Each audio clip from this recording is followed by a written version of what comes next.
বিভিন্ন লাইন সম্পর্কে জানতে হয়। সাপোজ এটা যদি আমাদের একটা রেক্টেঙ্গুলার অবজেক্ট হয়,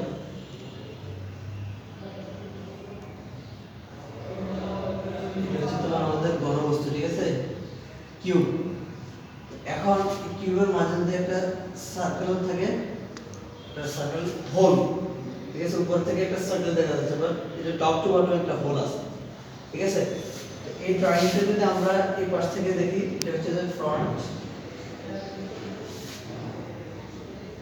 ভিউ।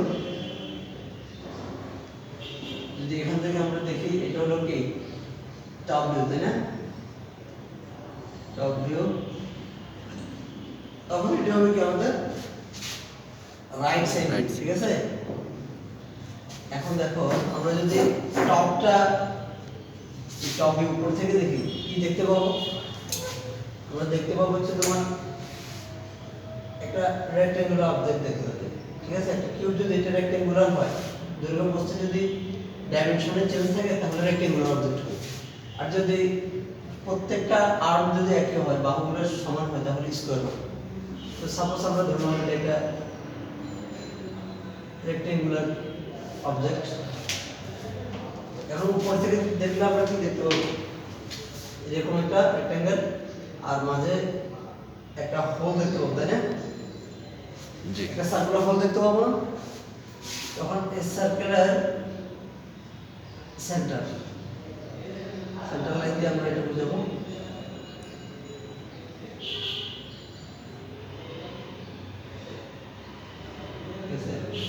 আর ফ্রন্ট সাইড থেকে যদি দেখি আমাদের, এটা হলো তোমার টপ ভিউ, ঠিক আছে।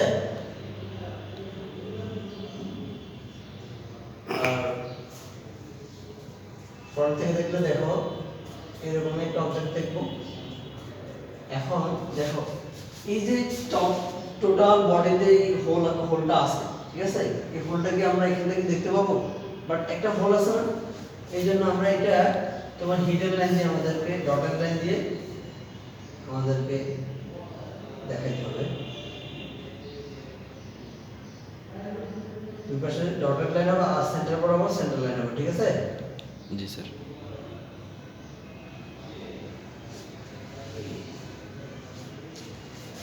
এরপর আমাদের এটা হচ্ছে যে টপ ভিউ, এটা হচ্ছে ফ্রন্ট ভিউ।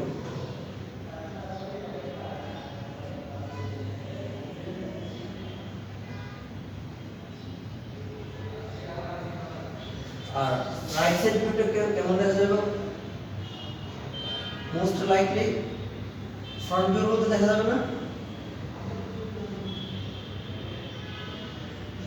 এই ফ্রন্ট ভিউর মধ্যে দেখা যাবে তো নাকি? জি স্যার। ওইটার মধ্যে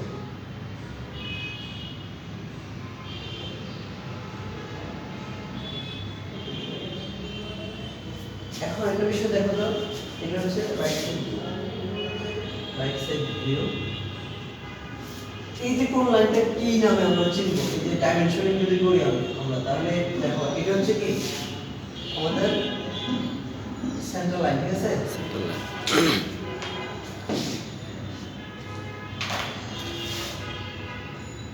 এই লাইনটা কি সেন্টার লাইন? সেন্টার লাইন, জি স্যার। এটা হচ্ছে তোমার সেন্টার লাইন। এই লাইনটা হচ্ছে সরি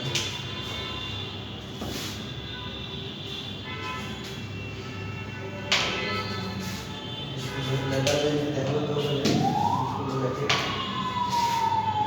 সেন্টার লাইন।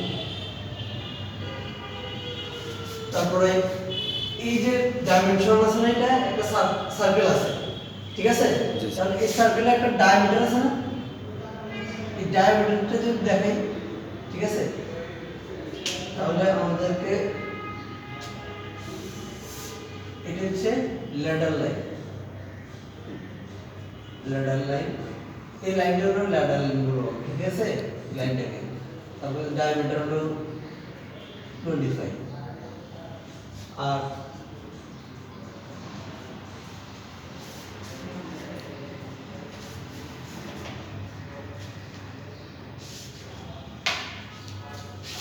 ঠিক এই বরাবর আসে, ঠিক আছে।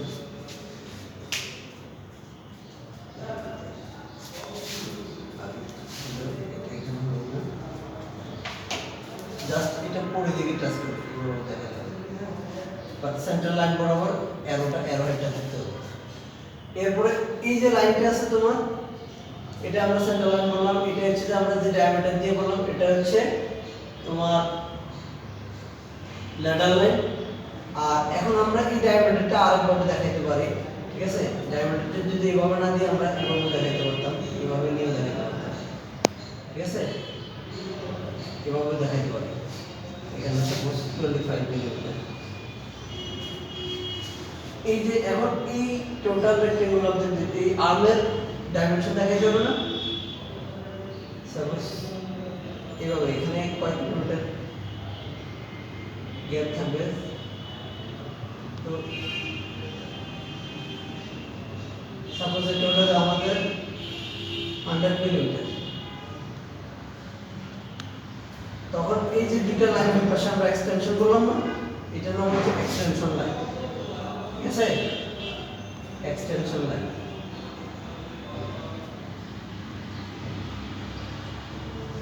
আর এই যে লাইনটা দিয়ে আমরা মাপ দেখাইছি ওটাকে আমরা বলবো ডাইমেনশন লাইন,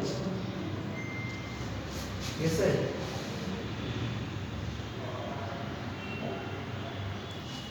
তাহলে মোটামুটি তোমরা যখন মেকানিক্যালে বিভিন্ন কোনো একটা অবজেক্ট দেখবা, অবজেক্টের ভিউগুলা সবসময় ভিউগুলো ড্রয়িং ইমাজিন করবা, যে উপর থেকে দেখলে আমরা কেমন দেখতে পাবো, তারপর হচ্ছে ফ্রন্ট থেকে দেখলে কেমন দেখবো, রাইট সাইড ভিউ থেকে কেমন দেখবো, এগুলা আমাদেরকে জানতে হবে। আর এই যে বিভিন্ন লাইন দিয়ে আমাদের কি করতে হয়, তোমার এইগুলা চিহ্নিত করতে হয়।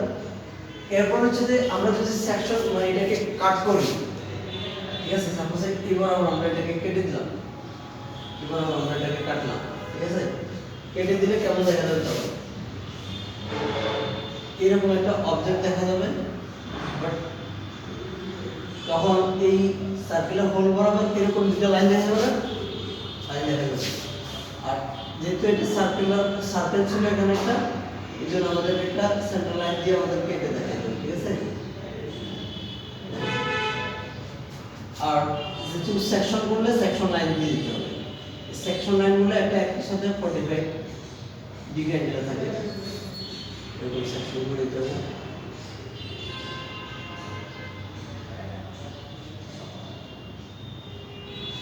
ঠিক আছে? এগুলাই এটার সাথে আসবে, এটার সাথে একই অ্যাঙ্গেলে থাকবে আর কি। মোটামুটি তাহলে যদি একটা অবজেক্টের সেকশন করে দিই, সেকশন সম্পর্কে একটা ধারণা হলো। এখন আমরা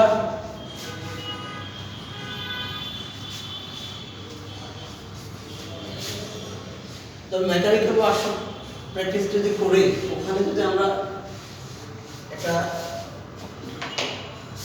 প্লেটের উপরে কাজ করব, সাপোজ আমরা এরকম একটা পার্ট তৈরি করব,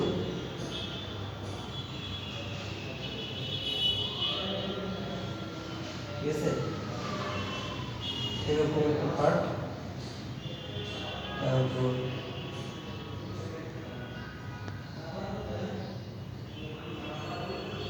এরকম একটা পার্ট, ঠিক আছে? তো এইটা দেখো, এই জিনিসটা এটা হচ্ছে কি বলে মেল পার্ট,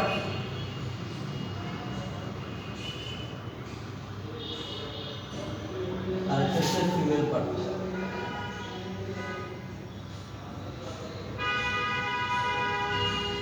তার মানে এই জিনিসটাকে যদি এটার সাথে ম্যাচ করে তাহলে এখানে জয়েন হয়ে যাবে না?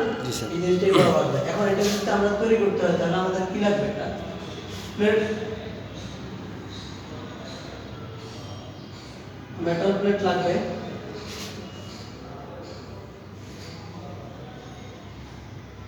এরকম তখন আমাদের কি করতে হবে? এটার দৈর্ঘ্য প্রস্থ আমাদের যে মেজারিং ইনস্ট্রুমেন্ট আছে, তো মেজারিং ইনস্ট্রুমেন্টের ভিতরে আমরা জানি যে লিনিয়ার ডাইমেনশনের জন্য আমরা স্টিল রুল ব্যবহার করব। তাহলে এটা ইনিশিয়াল ডাইমেনশনগুলো কত আছে, তারপর আমাদের এখানে ডাইমেনশনগুলো কত হবে ফাইনালি, ওটার সাথে ম্যাচ করে ওই ডাইমেনশনগুলো সিলেক্ট করার পরে আমাদের যে হেক্সাগোনাল তোমাদেরকে ড্র, তোমরা নিজেরাই হাতে ড্র করছো, আমরা এটা ল্যাবে দেখব, তখন হচ্ছে যে তোমার সিম্পল আমরা এইভাবে মেশিনিং বেঞ্চ বাইসে মেটালটাকে সুন্দর করে বসাবো, বসানোর পরে এই অংশটা কেটে ফেলবো, ঠিক আছে? জি স্যার। আরেকটা পার্টে কি করবো?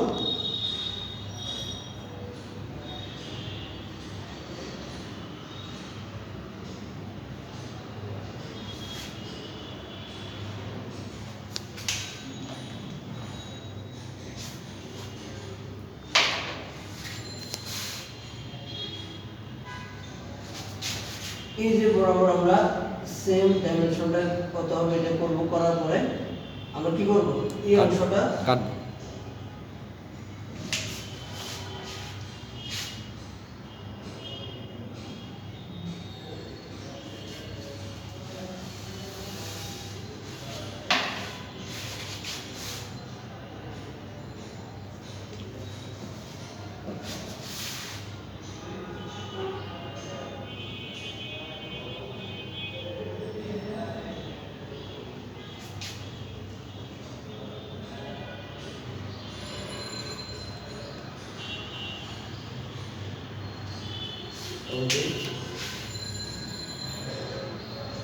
ঠিক আছে।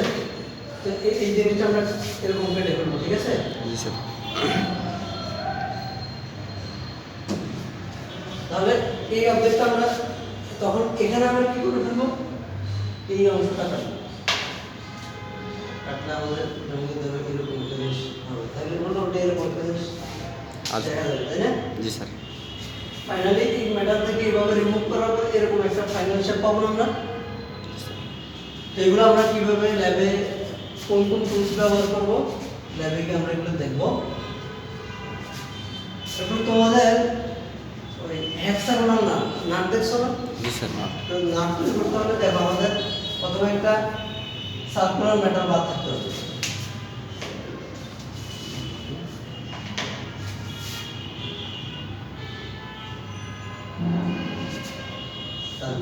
সার্কুলার একটা মেটাল বার থাকবে, তখন হেক্সাগোনাল মানে কি, ষড়ভুজ। ছটা বাহু থাকবে, ছটা বাহু থাকলে দেখো প্রথমে আমরা মাপ নিব, মাপ নিয়ে তারপর আমরা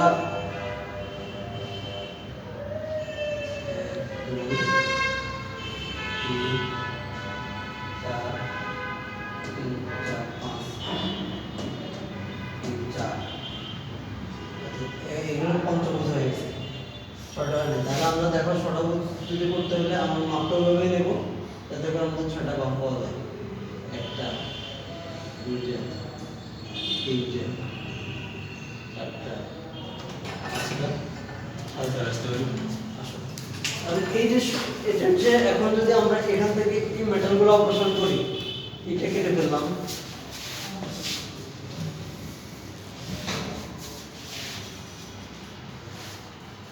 ছোটবুজ দেখা যাবে না। জি স্যার। এখন নাটার ভিতরে কি একটা ছিদ্র থাকবে, তো আমরা ড্রিল মেশিনের নাম শুনছি তো নাকি। জি স্যার। জি। ড্রিল মেশিনের মাধ্যমে আমরা এখানে ছিদ্র করব, তো হোল তৈরি করব। এটা আমরা ড্রিল মেশিনও করতে পারি, আবার আমরা লেদের নাম শুনছি না, লেদ মেশিন। জি স্যার। আমরা লেদের বিভিন্ন অপারেশন করা যায়, ঠিক আছে। তোমার একটা মেটাল বার যদি থাকে, সার্কুলার এরকম সার্কুলার বার আছে মেটালের, তো সাপোজ মাইনাস স্টিল একটা বার, এমএস মাইনাস স্টিল,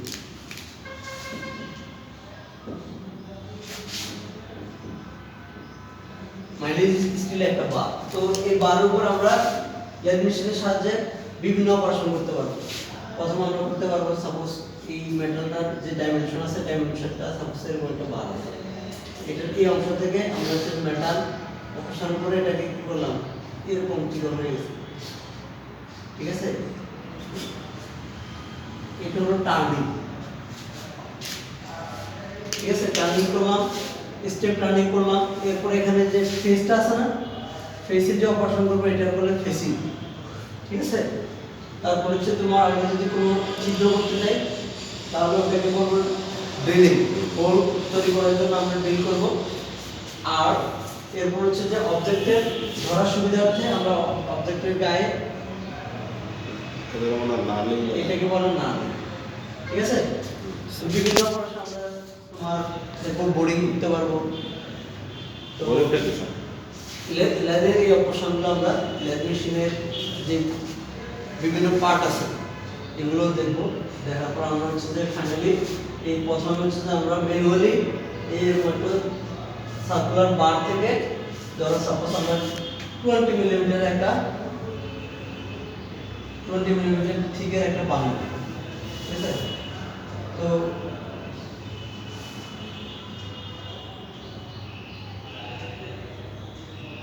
এরকম 20 মিলিমিটার থিকের একটা বানাবো, ওখান থেকে হচ্ছে তোমার আমরা মেটাল অপসারণ করে প্রথম হচ্ছে যে এবং একটা সরাবস তৈরি করবো, হেক্সাগোনাল অবজেক্ট তৈরি করবো। তারপর ওখান থেকে হচ্ছে আমরা আমাদের যে ডিজায়ার্ড হোল লাগবে, ছিদ্র করতে হবে, ওই ছিদ্রটা আমরা ড্রিল মেশিনের মাধ্যমে করতে পারি অথবা লেজে আমরা এই হোল ড্রিলিং করতে পারি। করার পর ওটার উপর আমরা যে নাটের ভিতরে কি থাকে, একটা থ্রেড কাটা থাকে না, তো থ্রেড কাটার জন্য আমরা রিমার ব্যবহার করবো, ঠিক আছে, ডাই এগুলা রিমার থ্রেড কাটিং এর জন্য আমরা যে টুলস আছে ওই টুলসের মাধ্যমে আমরা থ্রেড কাটবো। তো আমরা নাট বোল্ট, এটা হলো নাট। এরপর তোমরা বোল্ট দেখছো না, বোল্ট কিরকম থাকে, বোল্টটা যদি আমরা এরকম দেখি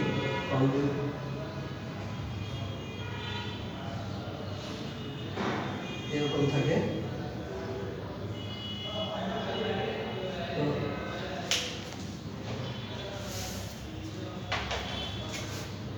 এরকম থ্রেড কাটা থাকে, তাই না? জি স্যার, থ্রেড কাটা।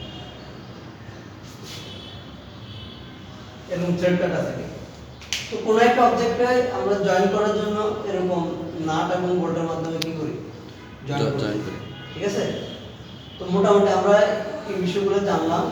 এখন আমরা কোন কোন টুলস ব্যবহার করে এই অপারেশনগুলো করব। তো আমরা মোটামুটি যে লিনিয়ার ডাইমেনশনের জন্য আমরা স্টিল রুল ব্যবহার করব, ঠিক আছে। তারপর হচ্ছে যে এই ইনসাইড যে হোলটা আছে না, যে হোলের ইনসাইড ডায়ামিটার কত, এই ডায়ামিটার ব্যবহার করার জন্য আমরা ইনসাইড ক্যালিপার ব্যবহার করব। একটা ক্যালিপার তোমরা এখানে দেখতে পারবো, লেভেল দেখতে অনেকটা এরকম, ঠিক আছে, এরকম একটা এই থাকবে। ওটার মাধ্যমে আমরা ভিতরে নিয়ে এই ইনসাইড ডায়ামিটারটা নিয়ে তারপর স্টিল রুলের মাধ্যমে ডায়ামিটারটা মাপবো। এটাকে বলে ক্যালিপার, ইনসাইড ক্যালিপার আছে। আবার এই যে হোলটা, এই সার্কুলার বার, এটা আউটসাইড ডায়ামিটার বের করার জন্য আরেকটা ক্যালিপার আছে, এটা আউটসাইড ক্যালিপার, ঠিক আছে। তারপর আমরা এটা মেটাল কাটার জন্য এই যে অবজেক্টটা হোল্ড করার জন্য আমরা একটা ডিভাইস ব্যবহার করব, সেটা নাম হচ্ছে বেঞ্চ ভাইস।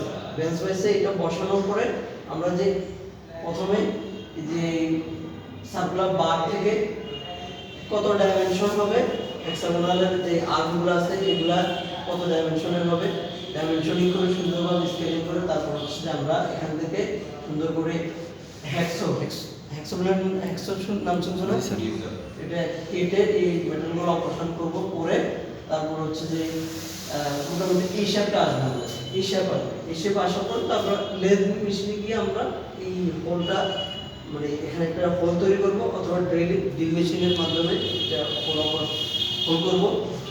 করার পর তারপরে এটা হচ্ছে আমরা মানে তোমার যে ছিদ্রটা হবে, ছিদ্রটা স্মুথ করব। করার জন্য ওটা হচ্ছে আমরা লেদে আরেকটা অপারেশন আছে, ওই লেদ মেশিনের মাধ্যমে ওটা ওই অপারেশন করার পরে তারপর আমরা হচ্ছে এখানে থ্রেড কাটবো, ঠিক আছে। পজ করে দাও, অফ করে দাও, ভিডিওটা অফ করে দাও।